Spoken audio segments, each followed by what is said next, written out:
साथियों, स्वागत है आप सभी का एक बार फिर से मेरे चैनल पर। तो जैसा कि पिछले कुछ वीडियो में मैंने आपको बता दिया था कि आपके बहुत सारे डीबीटी के इंस्टीट्यूट के पीएचडी एप्लीकेशन फॉर्म जो है वो आपके ओपन कर दिए गए हैं। आशा है कि आपने उस एप्लीकेशन फॉर्म को भर भी लिया होगा। उसी के क्रम में आपकी डीबीटी की 2 और मेजर इंस्टीट्यूट जहां पे पीएचडी एप्लीकेशन फॉर्म ओपन हुए हैं। तो इस पर्टिकुलर वीडियो में हम उस पर्टिकुलर पॉइंट पे चर्चा करने वाले हैं। तो जो आपकी पहली इंस्टीट्यूट है वो आपकी regional centre for biotechnology Faridabad में है।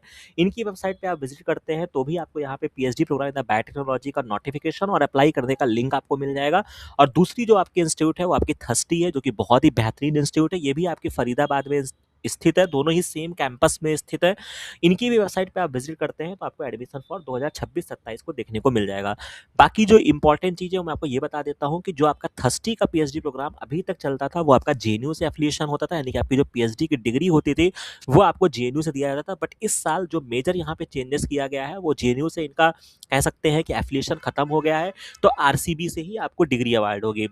खैर ये कोई बहुत बड़ा मतलब कह सकते हैं इशू नहीं है, आपको पीएचडी से मतलब है, आपको डिग्री से मतलब है। बट हाँ, जेएनयू से जो इनका एफिलिएशन था वो खत्म हो गया है, तो वो एक इम्पॉर्टेंट कह सकते हैं कि मेजर चीज़ है जो इस साल एप्लीकेबल नहीं है। बाकी डिटेल नोटिफिकेशन में क्या मुख्य बातें बताई गई हैं वो मैं आपको बता देता हूँ। ये आपके आरसीबी का नोटिफिकेशन है जो कि आपके PhD program in the biotechnology के लिए है।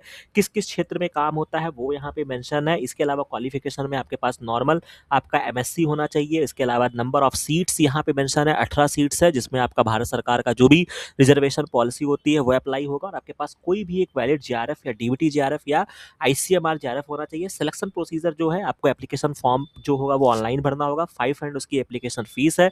और अगर आप ईडब्ल्यूएस कैटेगरी से आते हैं तो आपको यहाँ पे जो कुछ कैटेगरी का जो है वो आपको फीस भी नहीं पेमेंट करना है। इसके अलावा या तो ये रिटन टेस्ट लेंगे या इंटरव्यू लेंगे, जो कि आपका 1 से 3 जुलाई को कंडक्ट होगा। आरसीबी फरीदाबाद आपको जाना होगा, यानी कि यहाँ पे ऑनलाइन इंटरव्यू नहीं है कि आप घर बैठे इंटरव्यू दे सकते हैं।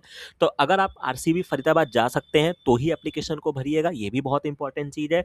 फीस वगैरह भी यहाँ पे मेंशन की गई है। और आपको किसी भी तरीके की कोई भी क्वेरी होती है तो आप इस पर्टिकुलर यहाँ पे हेल्पलाइन का मेल दिया गया है तो आप यहाँ पे भेज सकते हैं। बाकी जो एप्लीकेशन फॉर्म की लास्ट डेट है वो आप 1 जून जो है वो यहाँ पे मेंशन की गई है।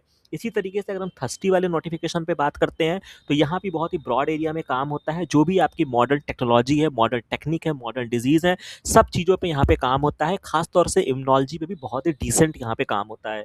इसके अलावा इनकी भी एलिजिबिलिटी वही है। नंबर ऑफ सीट्स यहाँ पे 16 है। पर्टिकुलर हर कैटेगरी में कितनी सीट्स है वो यहाँ पे मेंशन है।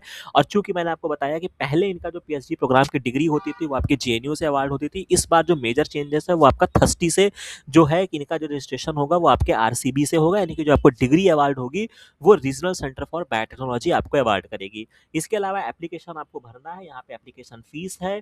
रिमेनिंग जो कैटेगरीज हैं या कह ले विमेंस कैंडिडेट हैं उनके लिए स्पेशल यहाँ पे है कि आपके फीस में डिस्काउंट है, जो कि आपका 118 है। बाकी लास्ट डेट जो एप्लीकेशन फॉर्म भरने की है वो आपका 15th में है। बाकी यहाँ पे कोई बहुत विशेष चीज़ नहीं है। एप्लीकेशन जैसे आप किसी भी एप्लीकेशन फॉर्म को नॉर्मली भरते हैं वही प्रक्रिया आपको करना होगा। यहाँ पे आपको अप्लाई ऑनलाइन पे क्लिक करके बेसिक रजिस्ट्रेशन आपको करना होगा। थर्स्टी के क्रम में भी आपको यहाँ पे अप्लाई ऑनलाइन पे आना होगा, देन फिर आपको यहाँ पे क्लिक करना होगा, देन फिर आपको रजिस्टर पे आना होगा, फिर आपको न्यू यूज़र रजिस्ट्रेशन पे क्लिक करना होगा। फिर आपको अपना जैसे आप अपने बेसिक एप्लीकेशन फॉर्म को भरते हैं वैसे आप यहाँ पे कर सकते हैं। तो मुझे लगता है कि जो भी मुझे यहाँ पे इंपॉर्टेंट अपडेट आपको देनी थी वो मैंने आप तक पहुँचा दिया है। फिर भी अगर आपको कोई भी कन्फ्यूज़न, कोई भी डाउट होता है तो आप हमारे कमेंट सेक्शन में ज़रूर बता सकते हैं। बाकी ये वीडियो अच्छा लगा हो तो अपने हित मित्रों में ज़रूर साझा कीजिएगा। बाकी मिलते हैं नेक्स्ट वीडियो में नेक्स्ट इन्फॉर्मेशन के साथ। Thank you very much.